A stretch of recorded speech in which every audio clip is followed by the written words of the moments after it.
Muy buenas noches, ¿cómo están? Bienvenidos, bienvenidas. Comenzamos una nueva edición de CPI Noticias, el informativo de la Cooperativa Popular de Electricidad. Hoy día viernes tenemos mucha información para compartir con todos y todas ustedes y vamos a cerrar la semana con un dato que alarma, por cierto, y es la caída de los empleos formales durante la era Milei en la República Argentina. Un informe reveló que se perdieron casi 340.000 empleos formales desde noviembre del año 2023.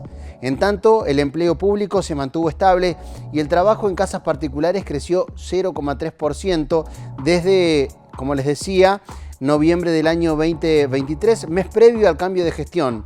La pérdida acumulada asciende a 337.365 puestos formales. Esto surge de datos de la Secretaría de Trabajo. Vamos a estar hablando del empleo durante esta edición. Ahora vemos los títulos. Crisis social en Realicó. El intendente de Realicó, Facundo Sola, aseguró que la situación social es crítica en su localidad y que se incrementó la demanda. Sobre el armado político del peronismo para el 2027, el jefe comunal señaló que el PJ no tiene cuadros instalados en la gente y que el escenario es incierto. Cooperativas unidas en Neuquén. Las cooperativas de todo el país se reunieron en la provincia de Neuquén y salieron a bancar a la CALF ante las amenazas de la Embajada de los Estados Unidos. Firmaron un documento que será presentado en el Congreso para defender la exención del impuesto a las ganancias. Crece la litigiosidad laboral. Los juicios laborales vinculados al sistema de aseguradoras de riesgos de trabajo se incrementaron en lo que va del 2026 y el año podría cerrar con casi 138.000 nuevas demandas. En La Pampa se registraron desde el 2023 más de 10.000 actas por seguridad e higiene y más de 2.300 por trabajo no registrado. Vuelve Recua a la ATTP. La compañía de teatro Mutantes reestrena el espectáculo Recua ¿Cuál es tu manada? En la sala ATTP con funciones el sábado y el domingo. La obra aborda los mandatos de la masculinidad a través del cuerpo, la música y la metáfora animal. Desinversión de Clarín, una fachada. Tras haberse fusionado con Telefónica, la empresa Telecom del grupo Clarín propuso un plan de desinversión y presentó a Metrotel como un posible comprador, una firma que nunca operó en el mercado de la telefonía móvil. El especialista Martín Becerra dijo que la venta es una fachada. Creció la litigiosidad en el ámbito laboral en nuestro país durante el 2026. La litigiosidad laboral vinculada al sistema de aseguradoras de riesgo de trabajo, estamos hablando de las ART, volvió a mostrar niveles elevados en nuestro país y según la Unión de Aseguradoras de Riesgos de Trabajo, podría cerrar el 2026 con casi 138.000 nuevas demandas. La Cámara Empresaria informó que entre enero y julio se acumularon más de 72.000 nuevos casos en todo el país, en un escenario que mantiene bajo presión al sistema y que consolida una tendencia de crecimiento frente a los niveles ya altos del año pasado. De acuerdo con el relevamiento, el ritmo de ingresos se mantiene por encima de las 11.000 demandas mensuales el último año. En la provincia de La Pampa la cifra no es tan elevada, pero de acuerdo a los datos que proporciona la Secretaría de Trabajo, hubo en los últimos años más de 10.000 juicios iniciados por seguridad e higiene en el ámbito laboral, faltas en la seguridad y la higiene y también más de 2.300 causas iniciadas por trabajo no registrado. Hablamos del tema con Gerardo Salvadori. En relación a la conflictividad laboral, lo que nos está sucediendo es que la nueva ley de trabajo ha generado una especie de invisibilización de esta pequeña empresa que ha generado este nuevo formato, que es el trabajador independiente con hasta 3 colaboradores. No es que está fuera del sistema de riesgo del trabajo, sigue estando dentro del sistema de riesgo de trabajo, solo que es más difícil tenerlos dentro de la vigilancia que se ejerce junto con Superintendencia de Riesgo del Trabajo, las aseguradoras de riesgo del trabajo y la Secretaría de Trabajo de la provincia, por ejemplo, en este caso. Y se habla de este aumento, digo, la gente denuncia más, habla más de esta situación, ¿y qué es lo que pasa?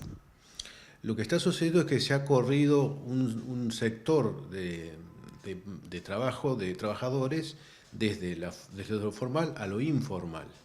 Y si bien en la provincia de La Pampa es prácticamente una excepción al resto del país y no se nota tanto la pérdida de empleo, sí hay un corrimiento desde el trabajo formal al trabajo informal.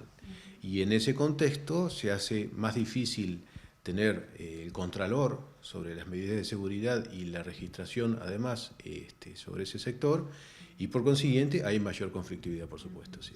La gente que trabaja de manera informal tal vez sabe que no está con las condiciones de trabajo que corresponden, pero no puede exigirlas, o tal vez no lo sabe. Probablemente, claro, es que se cortan las vías de comunicación y esa distancia que se genera entre nosotros y los trabajadores hace que se puedan presentar mayor cantidad de desvíos a la normativa tanto de seguridad y higiene como de registración. Sucede también que la representación sindical se excluye de este sistema, con lo cual los trabajadores están por cuenta propia, con lo que eso significa, ¿no? ¿Se sabe en qué sectores son donde se dan más cantidades? Sí, claro. Ustedes saben bien que la obra pública se vio duramente castigada por estas políticas, con lo cual, por ejemplo, el sector de la construcción es de los servicios, de los sectores que más ha sufrido estas consecuencias, por supuesto.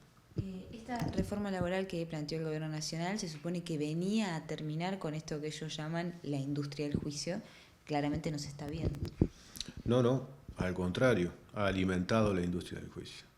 Porque el trabajador no tiene las vías estándar, digamos, este sector de que estamos hablando no tiene las vías estándar para reclamar, y no le queda otra más que la justicia ordinaria, ¿no? Recurrir a un abogado, porque al encontrarse fuera del circuito de la representación sindical... Nos vamos ahora a la localidad de Realicó. El intendente es Facundo Sola. Estuvimos conversando con él sobre el aumento en la demanda social, la crisis que afecta a familias del norte pampeano, pero también le consultamos sobre las elecciones del próximo año, sobre el armado del partido justicialista. Dijo que hasta ahora el justicialismo no tiene a nivel nacional una cara que convenza a la gente. Lo escuchamos. La situación económica ciertamente es muy comprometida. Se nos hace ciertamente difícil cubrir con los ingresos que se tienen las múltiples necesidades, que a su vez van en aumento, lamentablemente, porque uno cuando habla de necesidades muchas veces se circunscribe a las de inmediatas que tiene que ver el municipio. Pero las necesidades van en aumento porque los bolsillos de las familias vienen cada vez más complicados. La demanda social viene en aumento, se entiende, puesto que hay un salario que no está siendo acorde a las necesidades, aumentan los costos fijos, luz, agua, gas, medicamentos, los alimentos. Así que bueno, Realicó no es una isla, pero venimos haciendo una administración municipal muy ajustada a tiempos presentes, muy planificada, te diría, semanalmente. Y bueno, cubrimos sueldos, cubrimos instancias básicas, hacemos mantenimiento de infraestructura, prestamos servicios, pero nos gustaría más. ¿Cómo ves el panorama político, digo, ya pensando en las elecciones del año que viene? ¿Cómo se ve el peronismo también? El panorama político está incierto. Hay una clara imagen que va en caída precipitada del presidente, hablando un poco de lo nacional. Es verdad que el justicialismo o las expresiones de oposición no están logrando sintetizar en un candidato una opción y no está generando entonces expectativas con una propuesta.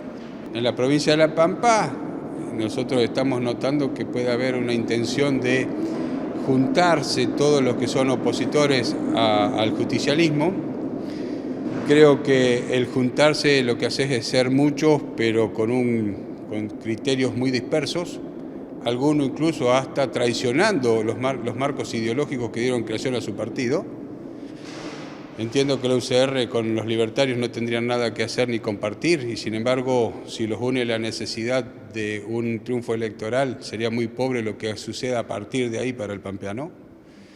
Y el justicialismo tiene sus vaivenes propios de una fuerza política gobernante, con una falta de conducción nacional, pero tenemos un gobierno que da señales, que da respuesta, cuyo gobernador es también presidente del partido. Por supuesto hay diferencias entre los distintos sectores del partido, pero entendemos que va a llegar el momento de generar las condiciones del encuentro, una propuesta de gobierno, los candidatos irán surgiendo y le vamos a ofrecer una buena opción al electorado de La Pampa. Me decís que bueno, que a nivel nacional tal vez todavía no hay un candidato. ¿En La Pampa crees que hay un candidato o que hay algunos candidatos que tienen lo que hay que tener para la gobernación? El justicialismo tiene cuadros bien formados. Lo que puede estar faltando es que esas personas estén instaladas en el conocimiento de la gente. Ese proceso de instalación se facilita si hay puntos de encuentro y consensuamos políticas comunes con una mirada justicialista hacia una pretendida propuesta que tenga un peso que la gente valore. El surgimiento de estos espacios como Fuerza Pampa, otros espacios que se abren por fuera del peronismo tradicional o de esta unidad que había del peronismo. Yo soy muy respetuoso de los movimientos políticos que se van gestando. Siempre hay razones que justifican o no el movimiento. Considero que hay una cuestión de fondo que es el diálogo. El diálogo es fundamental para llegar a propuestas comunes. Y estas expresiones de Fuerza Pampa o líneas que van surgiendo, bueno, se verá con el paso del tiempo de qué forma encontramos la síntesis. Cooperativas de todo el país se reunieron en la provincia de Neuquén y elaboraron un documento conjunto de respaldo a la CALF, la cooperativa neuquina que fue amenazada por la Embajada de los Estados Unidos. También generaron un documento que enviarán al Congreso para defender la exención del impuesto a las ganancias que pretende dar de baja el gobierno de Javier Milei.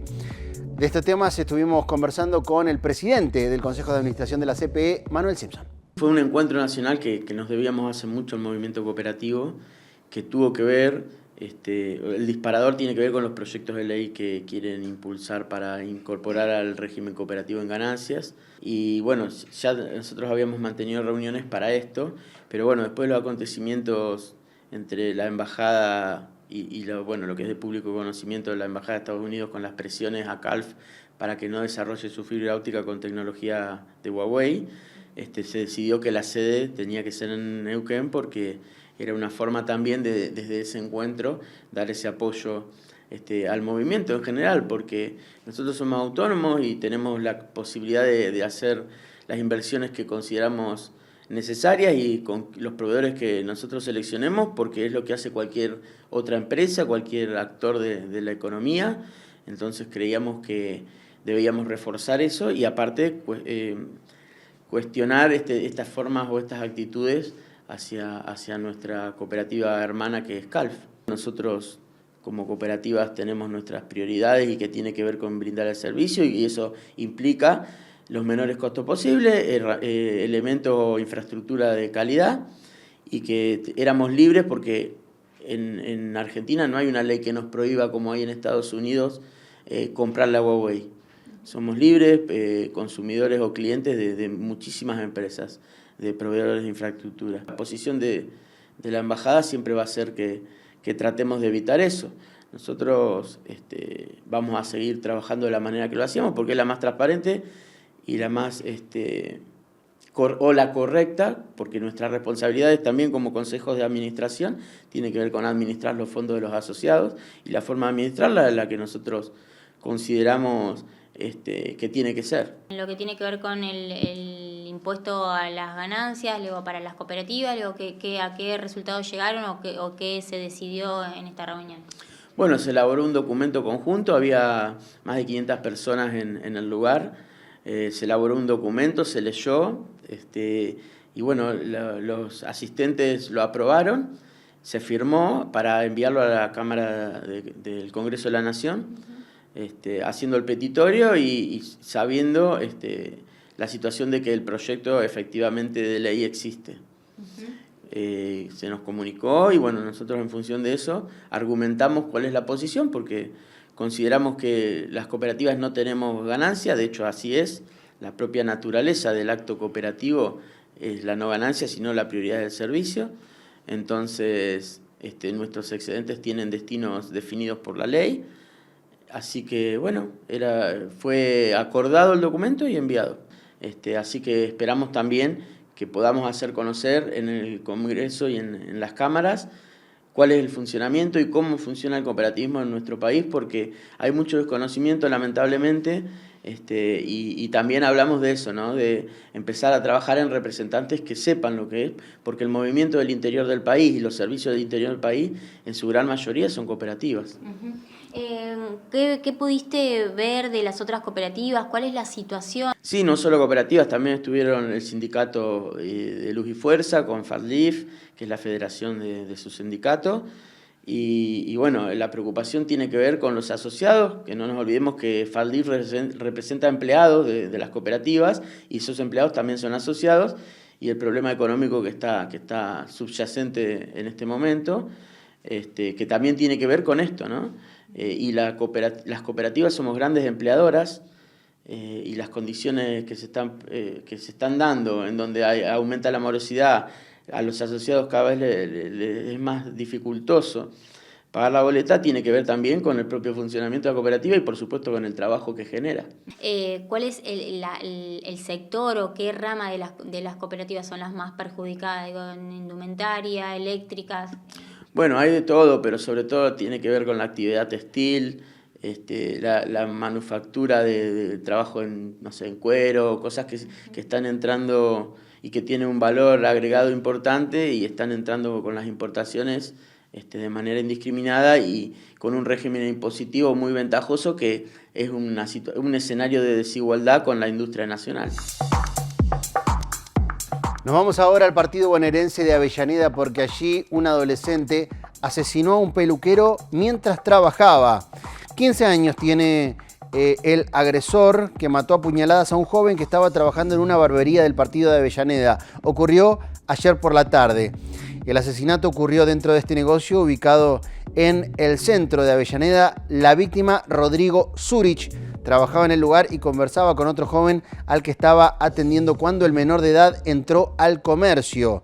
Zurich decidió acercarse al agresor, intentó empujarlo y cerrar la puerta para echarlo de su lugar de trabajo. Acto seguido empezó un enfrentamiento físico entre ambos y fue herido de muerte un peluquero en el partido de Avellaneda. Cuando regresemos, más información cultural vía Mirna Hernández y también vamos a estar hablando de la desinversión que propuso la empresa Telecom, que pertenece al grupo Clarín, una desinversión que más que nada es una fachada. Ya venimos.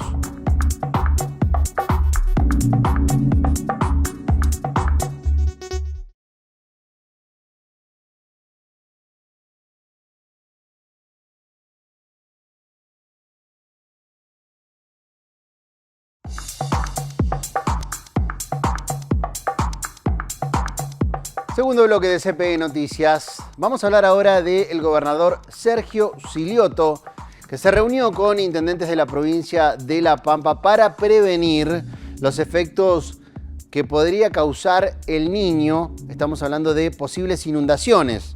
El gobernador de La Pampa encabezó una reunión con más de 50 intendentes y jefes comunales para presentar el Programa Provincial de Prevención y Gestión Integral de Riesgos ante eventos hidrometeorológicos como el Niño.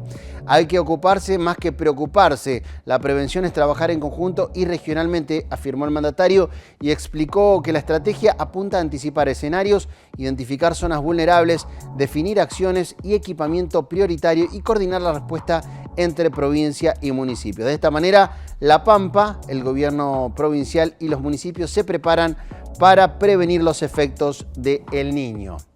Vamos a hablar ahora con Martín Becerra, especialista en materia de Derecho de la Información. La fusión entre el Grupo Clarín con la empresa Telefónica de Argentina, estamos hablando de Telecom y Telefónica, establece que debe desinvertir, es decir, debe desprenderse el Grupo Clarín de más de 6 millones de usuarios de telefonía móvil. Propusieron venderle estos 6 millones de usuarios a una empresa que no tiene ningún antecedente brindando servicios de telefonía móvil. Martín Becerra sostiene que la venta es una fachada. Ese proceso avanza, que está en el marco, como decís, ¿no?, de la aprobación que hace el gobierno de esa compra de Telefónica por parte de Telecom.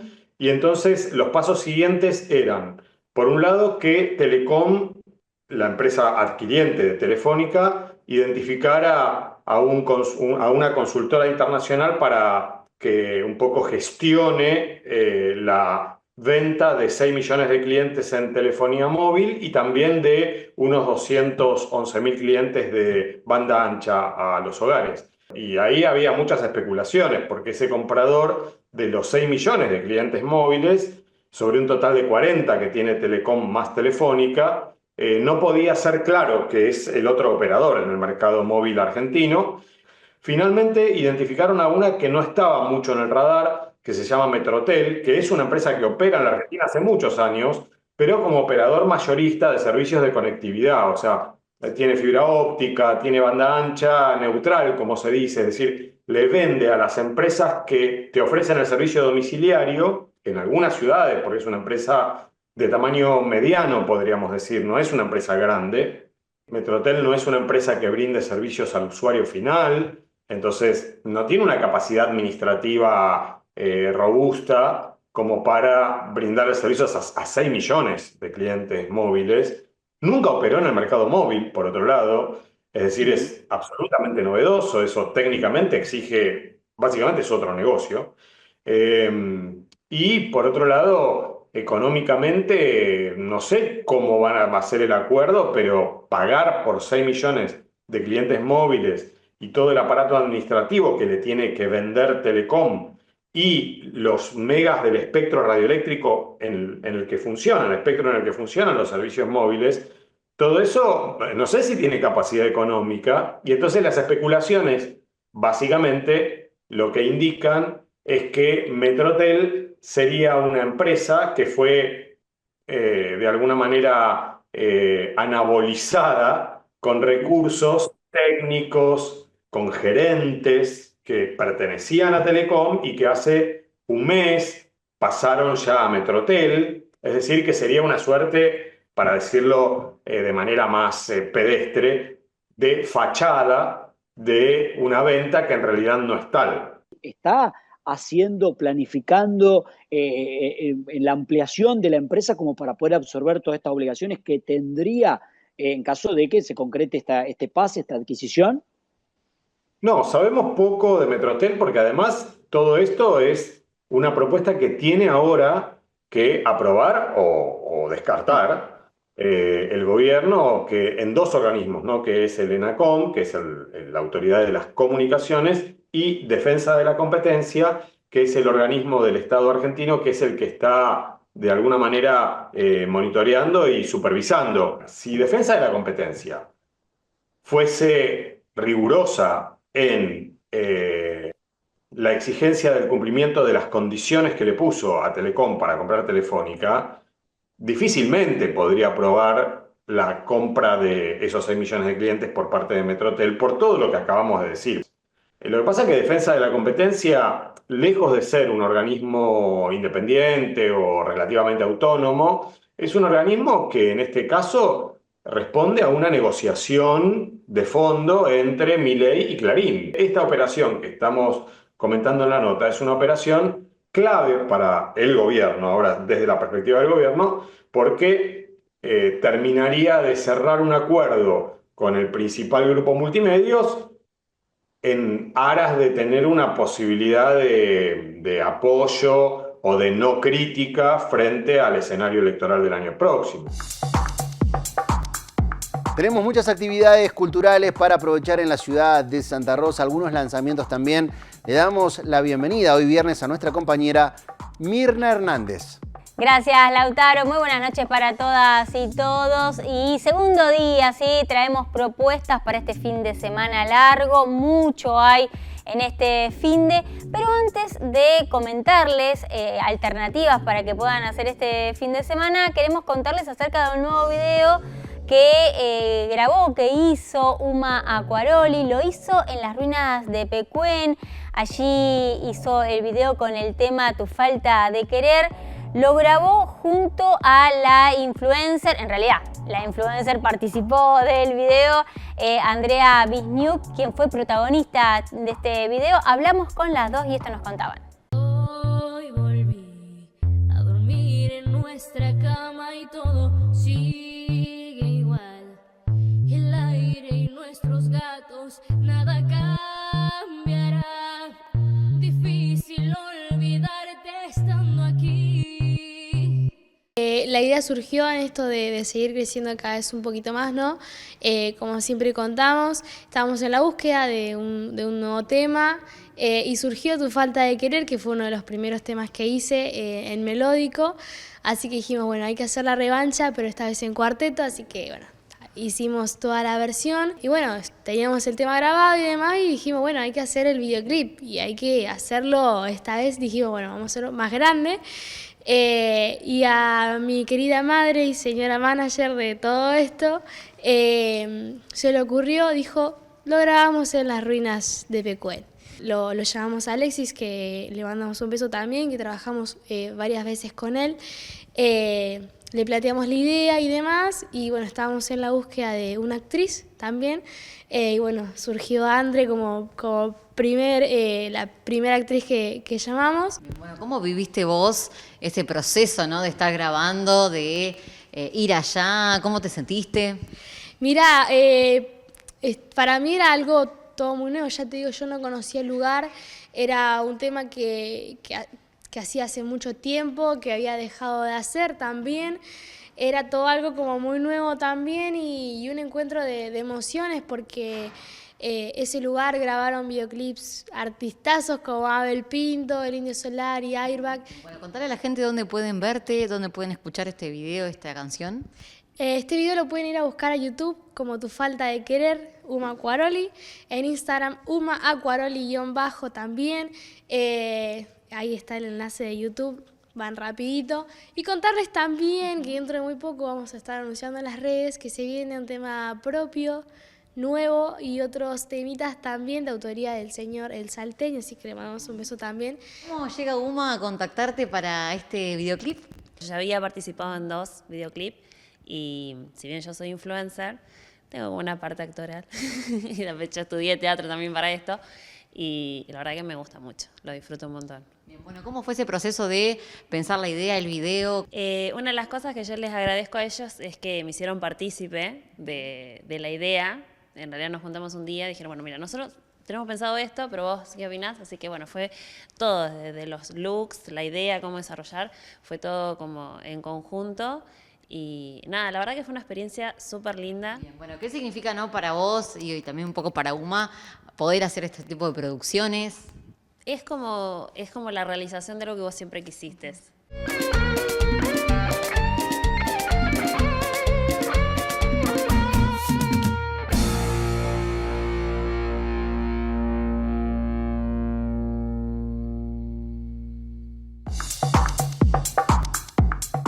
Y ahora sí, la primera propuesta para este fin de semana tiene que ver con Recua, ¿Cuál es tu manada? Esta obra que vuelve a presentarse en esta oportunidad en la sala ATTP el sábado y domingo a partir de las 9 de la noche.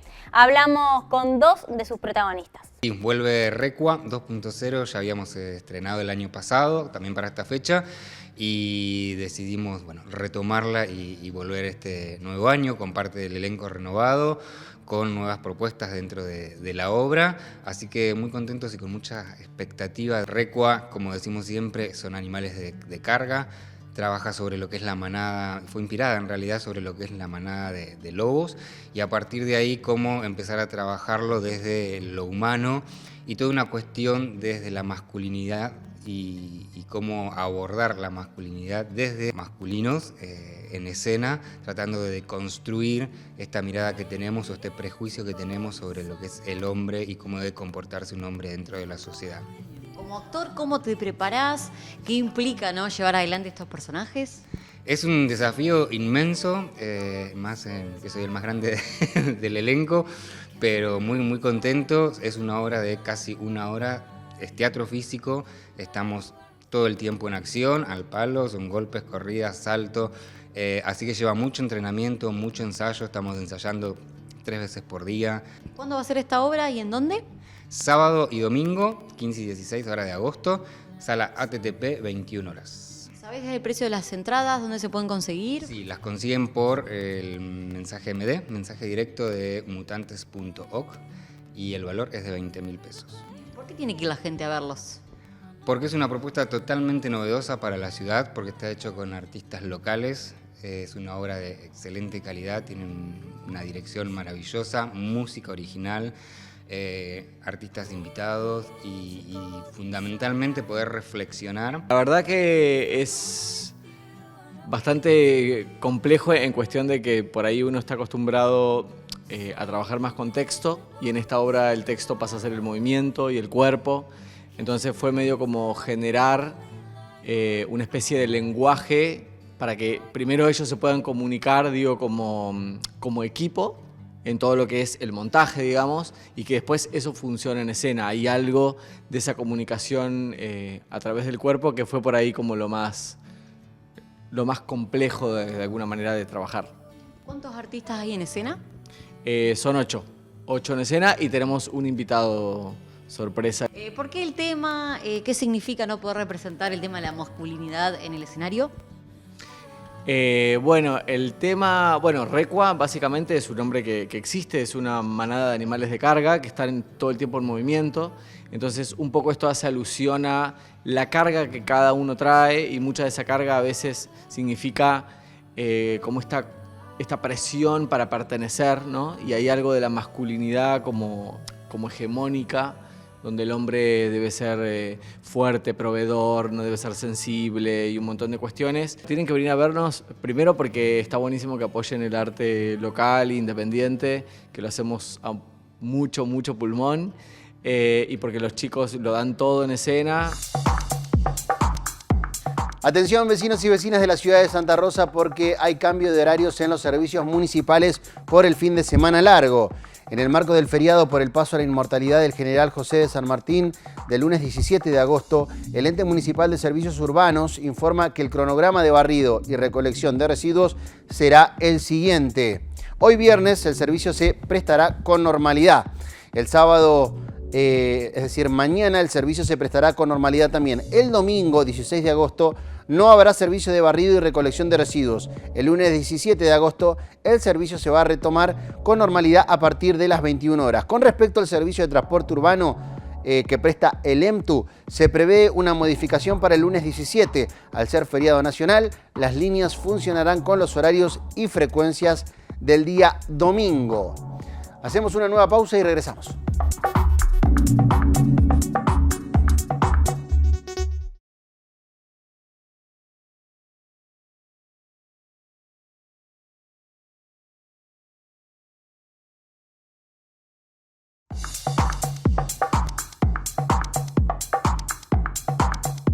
Tercer bloque de CPI Noticias. Momento de compartir una imagen viral, si se quiere, de hoy por la mañana. El auto que impactó una columna en el centro de la ciudad de Santa Rosa. El siniestro vial se registró en la intersección de Lagos y Garibaldi, aquí en la capital provincial. El siniestro ocurrió a las 9:03 cuando una camioneta Fiat Fiorino, conducida por un hombre, circulaba por Hilario Lagos, y al llegar a Garibaldi colisionó contra este Peugeot 408 Sport que vemos en pantalla, y que terminó impactando esta columna. El automóvil era conducido por una mujer que viajaba junto a un niño. Tras el impacto, la conductora perdió el control del vehículo y terminó chocando contra una columna. Afortunadamente, no hubo que lamentar personas lesionadas de gravedad. Vuelve Mirna Hernández con más actividades para aprovechar en Santa Rosa durante el fin de semana.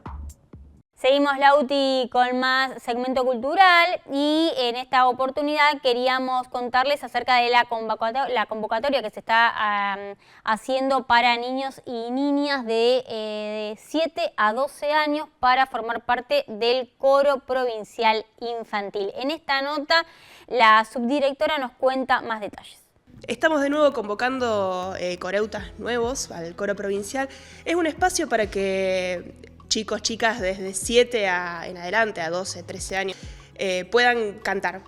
Todo se trata desde lo lúdico. Invitamos a todos los chicos, chicas que quieran cantar con nosotros a que vengan, que se sumen con nosotros al coro.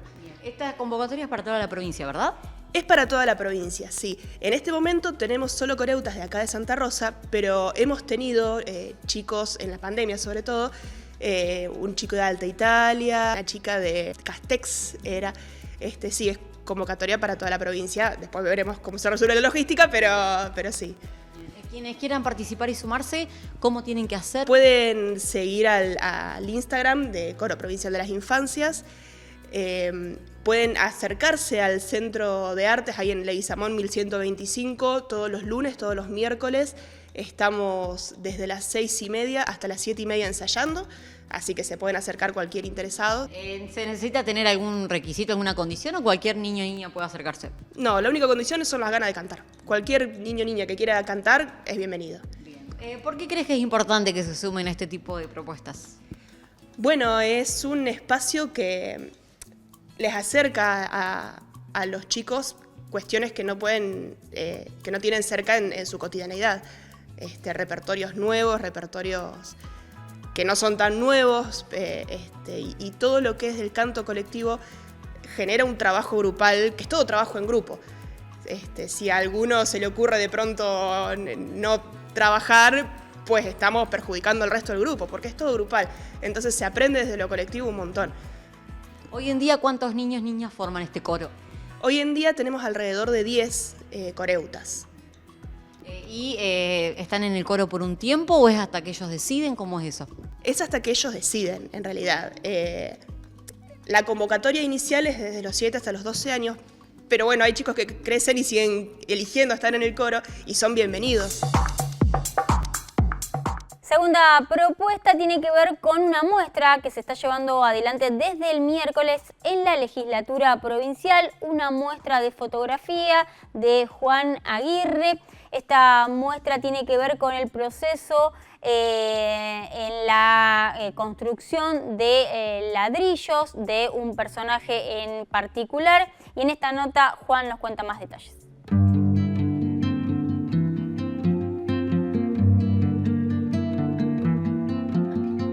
La muestra trata del trabajo del ladrillero. Me puse en contacto con Martín Díaz, que es el chico que está trabajando. La idea era documentar todo el proceso que hace él, que es como hacían antiguamente los ladrilleros, de manera más artesanal. Y bueno, mostrar eso, un poco cómo es el proceso y desde un punto de vista más documental. Y algunas fotos son un poquito más artísticas. Busqué también eso, que sea como variadito y entretenido de ver en las 22 fotos que seleccioné para presentar. ¿Qué tienen de particular estas fotografías para vos como fotógrafo, como artista?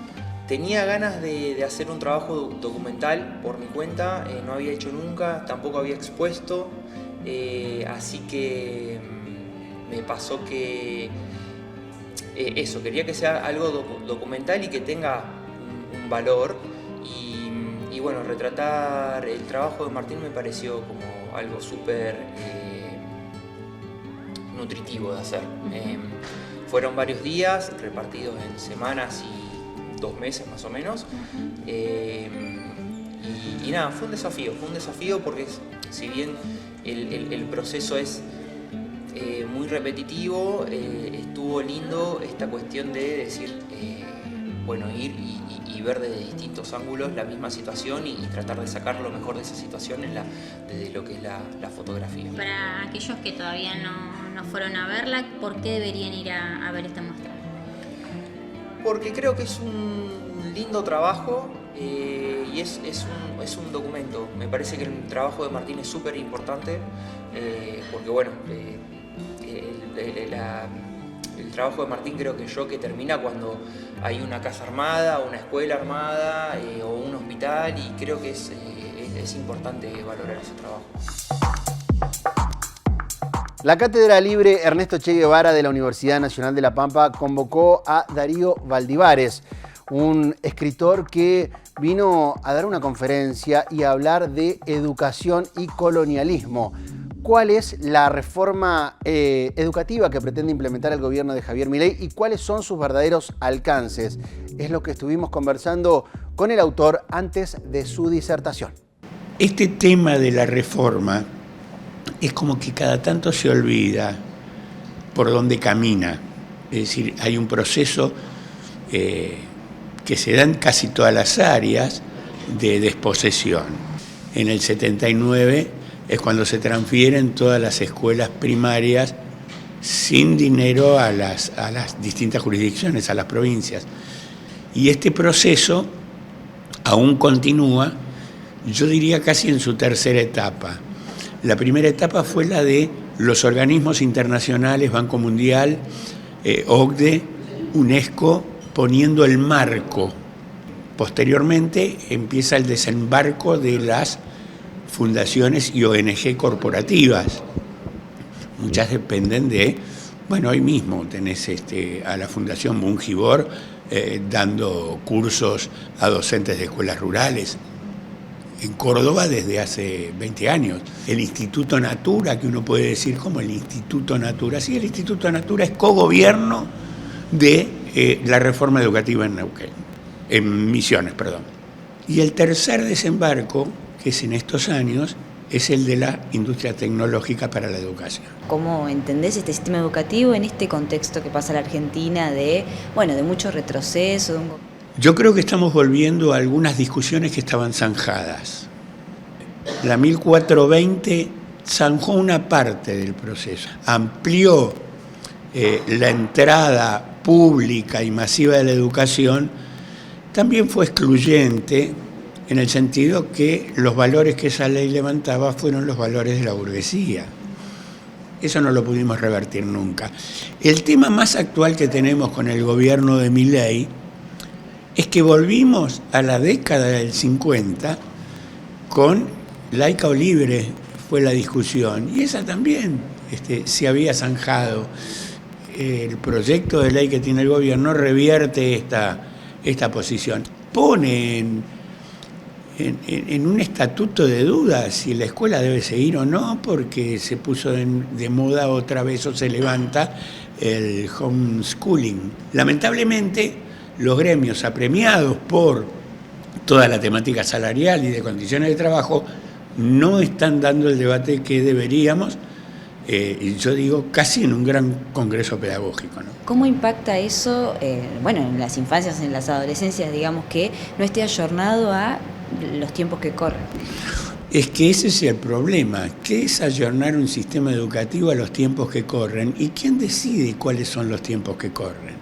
Si vos lees documentos de la OCDE o del Banco Mundial, que son de alguna manera repetidos aquí, incluso por periodistas y especialistas, que dicen lo que los chicos necesitan y nunca definen lo que los chicos necesitan.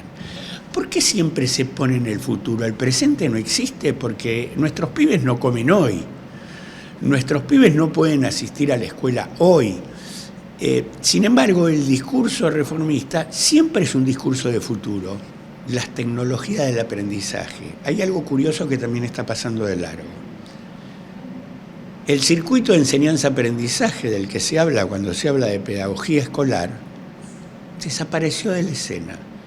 Desde que irrumpió Google for Education, que es el departamento filantrópico de Google, son fuertes lobistas por imponer, en principio, sus productos.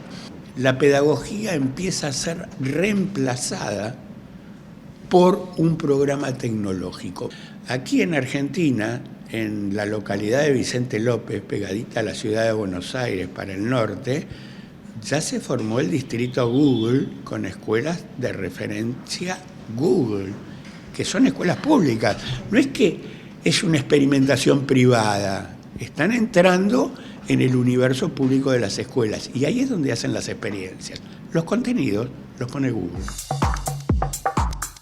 Momento de hacer la última pausa. Cuando regresemos les voy a estar contando cómo va a estar el tiempo durante el fin de semana largo y también vamos a compartir lo más destacado del ámbito internacional. Ya venimos.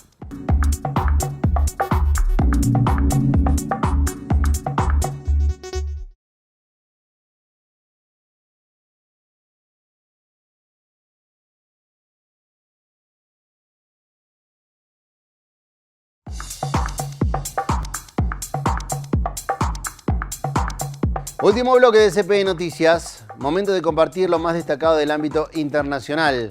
Comenzamos con los incendios que están arrasando toda Europa. Bomberos de varios países europeos combaten este viernes múltiples focos de incendios forestales, mientras una nueva ola de calor extremo golpea una amplia franja del continente y complica las tareas de autoridades en zonas excepcionalmente secas. En Francia, que atraviesa su año más seco desde que hay registros, un nuevo incendio se propagó durante la noche por las zonas boscosas de Las Landas y obligó a evacuar a cientos de personas. En Alemania, los 1.800 habitantes de la localidad de Hay, cerca de la frontera con Bélgica, debieron ser evacuados. También hay incendios en Inglaterra y España. Nos vamos a Colombia, que acordó con Estados Unidos acciones conjuntas contra el narco. Colombia autorizó a Estados Unidos para realizar operaciones militares conjuntas en su lucha contra el narcotráfico, según afirmó desde Panamá el secretario de Defensa estadounidense Pete Hegseth. El anuncio de esta cooperación marca el ingreso formal del nuevo gobierno del ultraderechista Abelardo de la Espriella al Escudo de las Américas, una coalición antidrogas integrada por una veintena de países de América Latina y el Caribe, liderada por el presidente Donald Trump. Nos vamos ahora a Rusia. ¿Por qué motivo? Porque hay colas en las gasolineras de Moscú por la guerra con Ucrania. Decenas de automovilistas se vieron este viernes haciendo filas en las gasolineras de Moscú ante el regreso de la crisis de combustible a la capital rusa en medio de los ataques de drones ucranianos contra la infraestructura energética del país. Los conductores volvieron a reportar escasez de gasolina, en particular del combustible AI-95. La primera ola de escasez de combustible surgió a finales de junio y principios de julio, tras los ataques con drones ucranianos contra la refinería de petróleo de Moscú y otras instalaciones de refino en Rusia. La situación en la capital rusa se había estabilizado en gran medida a mediados de julio y ahora volvió a escasear el combustible. Vemos ahora el pronóstico del tiempo. Vemos en pantalla el pronóstico del tiempo para mañana en 6 localidades de nuestra provincia y como ustedes ven en pantalla, se esperan lluvias en todo el territorio pampeano. En Realicó mínima 10, máxima 15, en General Pico mínima 9, máxima 15, al igual que en Catriló. En General Hacha también nublado con probables lluvias, mínima 8, máxima 13. En Victorica, al noroeste, mínima 8, máxima 14. Cerramos con 25 de mayo, también se esperan probables precipitaciones, mínima 6, máxima 14. Y ahora el pronóstico del tiempo extendido para los próximos 6 días en la ciudad de Santa Rosa, con buenas noticias. Vuelve el sol la próxima semana. El sábado, es decir, mañana, nublado, probables lluvias, mínima 9, máxima 13. Va en ascenso la temperatura el domingo, cielo parcialmente nublado, mínima 7, máxima 18. El lunes vuelve a bajar un poquito la temperatura, cielo parcialmente nublado, mínima 4, máxima 13. Martes, miércoles y jueves, cielo despejado. El martes, mínima 2, máxima 16. El miércoles, mínima 4, máxima 20. Y el jueves, mínima 6 grados, máxima 20. Y hasta aquí la información, hasta aquí las noticias. Si se perdieron algo, sepan que pueden volver a verlo en nuestro canal de YouTube, suscribiéndose allí en la campanita y si no también a través de nuestras redes sociales. Muy buen fin de semana y que descansen.